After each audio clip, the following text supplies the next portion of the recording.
Welcome to day 6. This is professor Vinod Kumar. మనము ఈరోజు చూసుకుంటే గవాయ్ గారు ప్రమాణ స్వీకారం చేశారు.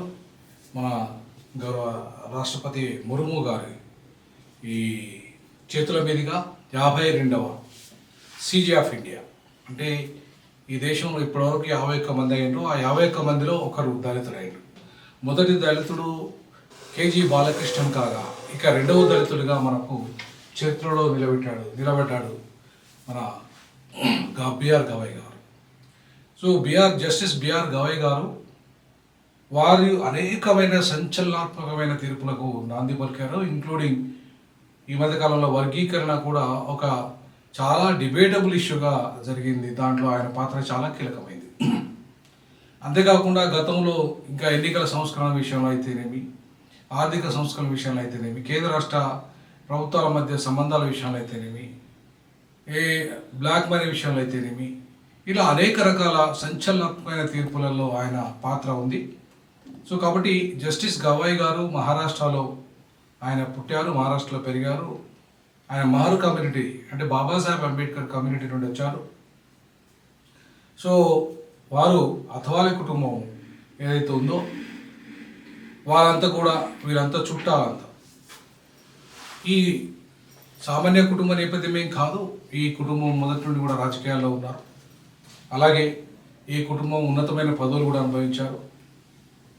సో ఈ కుటుంబం ఉన్నతమైన పదవులు అనుభవించిన ఈ కుటుంబం నుండి వచ్చిన గవాయ్ గారు ఇలా క్రిమిలేయర్ గురించి మాట్లాడారు ఆ జడ్జిమెంట్లో. నిజంగా క్రిమిలేయర్ అనే అంశం చర్చకు పెట్టినప్పుడు గవాయ్ గారు ఆయన ఉన్నతమైన స్థితిలో ఆయనే ఒక క్రిమిలేయర్. ఒకవేళ క్రిమిలేయర్ పెట్టి ఉంటే ఇలా ఆయనకు అవకాశాలు వచ్చేవే కావు. ఎందుకు అంటున్నా ఈ మాట అంటే, అంటరాని కులాలకు క్రిమిలేయర్ పెట్టాలంటే అంత ఈజీ కాదు.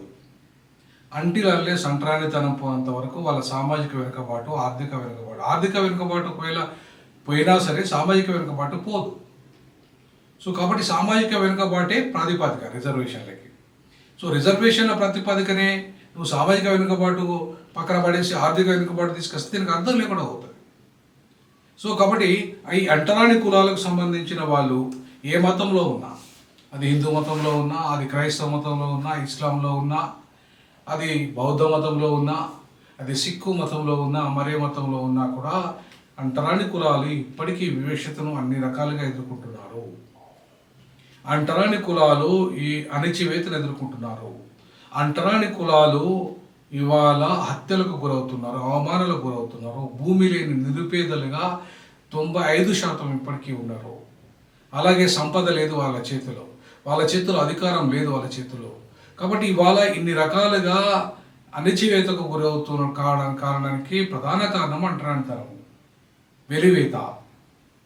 సో కాబట్టి ఈ వెలివేత సమాజం నుండి వచ్చిన బిఆర్ గవాయ్ గారు ఇవాళ ఆ వెలివేత సమాజానికి సంబంధించి సామాజిక కారణాలని, ఆర్థిక కారణాలని, రాజకీయ కారణాలని విశ్లేషించకుండా కేవలము వర్ణాశ్రమ ధర్మం లేదంటే మనవాద దృక్కోణం నుండి దళితులను మనం డిఫైన్ చేస్తే ఇవాళ ఆ సమస్యకు పరిష్కారం లభించదు.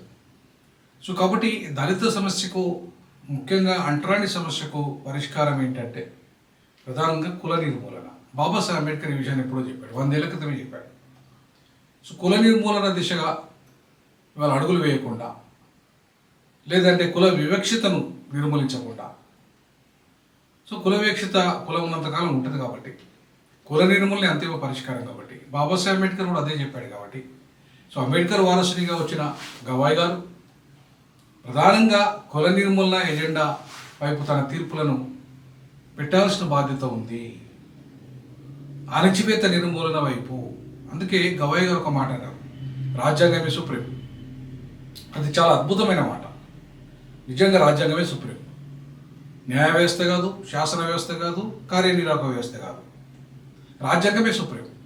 సో రాజ్యాంగమే సుప్రీం అన్నప్పుడు రాజ్యాంగ నియమావళికి కట్టుబడి లోబడి పాలకులు కనుక ఈ దేశంలో రాజ్యాంగాన్ని, వాటి యొక్క నియమాల్ని, లక్ష్యాలను కనుక అమలు చేస్తే ఈ దేశంలో ఇప్పటికే నిరక్షరాస్యత, పేదరిక నిర్మూలన, అలాగే భూ సంస్కరణల అమలు, అలాగే అంటరానితన నిర్మూలన, అలాగే అణచివేత, సో అలాగే అన్ని రకాల వివక్షత ఇప్పటికీ చాలా వరకు దూరమయ్యేది. కానీ కొంతవరకు మాత్రమే దూరమైంది. అది కూడా ఎంతవరకు? ఓన్లీ 15% దూరమైంది. ఇంకా 85% అలాగే ఉంది. సో ఈ 85% 75 ఇయర్స్లో మనం ఇప్పటిదాకా నిర్మూలించింది అసమానతలను 15%. ఇంకా 80% అసమానతలు అట్లనే ఉన్నాయి. అంటే 75 ఏళ్లలో మనం నిర్మూలించింది 15%. మరి ఇంకా 85% ఇంకెంతకాలం పడుతుంది? సో అమెరికా సమాజమే 300 సంవత్సరాలలో నిర్మూలించకపోయింది జాతీయ వివక్షత పూర్తి స్థాయిలో. కాబట్టి మన స్వతంత్రం వచ్చి కూడా 78 ఏళ్ళే కాబట్టి ఇంకా కొంత సమయం పడుతుంది, తప్పకుండా పడుతుంది. కానీ తీర్పులు ఆ దిశగా అడుగులు వేయాలి. రాజ్యాంగ మౌలిక లక్ష్యాల సాధన దిశగా అడుగులు వేయాలి. అడుగులు వేయడానికి ఇవాళ దళితులకు ఒక మంచి అవకాశం వచ్చింది. ముఖ్యంగా బిఆర్ గవాయ్ గారికి మంచి అవకాశం వచ్చింది. ఇవాళ దేశంలో అసమానతల నిర్మూలనకు న్యాయ వ్యవస్థ తన పాత్రను కీలక భూమిక పోషించడానికి ఆయన సీజీ ఆఫ్ ఇండియాగా ఉన్నారు. సో ప్రమాణ స్వీకారం చేశారు. ఇది ఒక చారిత్రాత్మక, ఒక హిస్టారికల్ ఈవెంట్. దళితులకు ఒక అత్యున్నతమైన పదవులు రావడము, ఆదివాసులకు ఒక అత్యున్నతమైన పదవి రావడము, దళితులకు న్యాయ వ్యవస్థలో అత్యున్నతమైన పదవి రావడము, ఇది ఒక హిస్టరీలో ఒక గొప్ప సంచలనమైన మార్పు దిశగా భారత ప్రజాస్వామ్యం అడుగులు వేస్తుందనడానికి నిదర్శనం. కానీ ఎప్పుడు అది మనం నిదర్శనంగా చెప్పుకోవచ్చు అంటే, ఎప్పుడైతే రాజ్యాంగ లక్ష్యాల వైపు అటు రాష్ట్రపతి గారు కానీ, వారు ఆదివాసి బిడ్డ, ఇటు దళిత బిడ్డ న్యాయమూర్తి కానీ ఇవాళ ఈ రాజ్యాంగ మౌలిక లక్ష్యాల సాధనలో వాళ్ళు కీలక భూమిక పోషించినప్పుడు, ముఖ్యంగా కుల నిర్మూలన జరిగినప్పుడు, ఈ ఆర్థిక నిర్మూలన, ఆర్థిక అసమానతలు తొలగించినప్పుడు, సామాజిక అసమానతలు తొలగించినప్పుడు, రాజకీయ సాంస్కృతిక అసమానత తొలగినప్పుడు, అలాగే భూమి పంపిణీ జరిగినప్పుడు, అలాగే ప్రైవేట్ పరిశ్రమలన్నీ కూడా ప్రజలకు అందినప్పుడు, ప్రజల పరమైనప్పుడు, సో ఇట్లా మొత్తం సంపద అంతా కూడా పేద ప్రజలకు కూడా అందినప్పుడు, ఈ దేశ ఫలాలు, స్వతంత్ర ఫలాలు కూడా ఈ ప్రజలందరికీ అందినప్పుడే నిజమైన ప్రజాస్వామ్యం వర్ధిల్లినట్టు అవుతుంది. అదే అంబేద్కర్ గారు రాజ్యాంగాన్ని ఎప్పుడైతే డెడికేట్ చేసినప్పుడు, అంటే 26 నవంబర్ 1949 రోజే అన్నాడు, we are entering into 2 societies. ఒకటి రాజ్యాంగ పరంగా మనం సమానం, ఓటు పరంగా మనం సమానం, బట్ సామాజిక పరంగా, ఆర్థిక పరంగా, అలాగే రాజకీయ పరంగా, సాంస్కృతిక పరంగా మనం అసమానులం. సో ఈ గ్యాప్ను, ఈ రాజ్యాంగం అనే విలువల్ని, అలాగే సమాజం అనే అసమానతలను ఇది పూడ్చినంత కాలం ఈ రాజ్యాంగం ఉన్నా లేనట్టే లెక్క. ఒకవేళ ఆ లక్ష్యాల వైపు రాజ్యాంగం పోకపోతే ఈ రాజ్యాంగాన్ని మొదట కాల్చేది నేనే. అయితే అది రాజ్యాంగం తప్పు కాదు, అది పాలకుల తప్పు. మా భారత రాజ్యాంగం ఎంత గొప్పదైనా, అదే ప్రపంచంలో ఏ రాజ్యాంగం ఎంత గొప్పదైనా, ఆ రాజ్యాంగాన్ని అమలు చేసే పాలకులు దాన్ని సరిగా అమలు చేయకపోతే తప్పు పాలకులు అయితే తప్ప రాజ్యాంగానికి కాదు. కాబట్టి ఇవాళ పాలక సమాజం ఫెయిల్ అయింది, రాజ్యాంగం కాదు.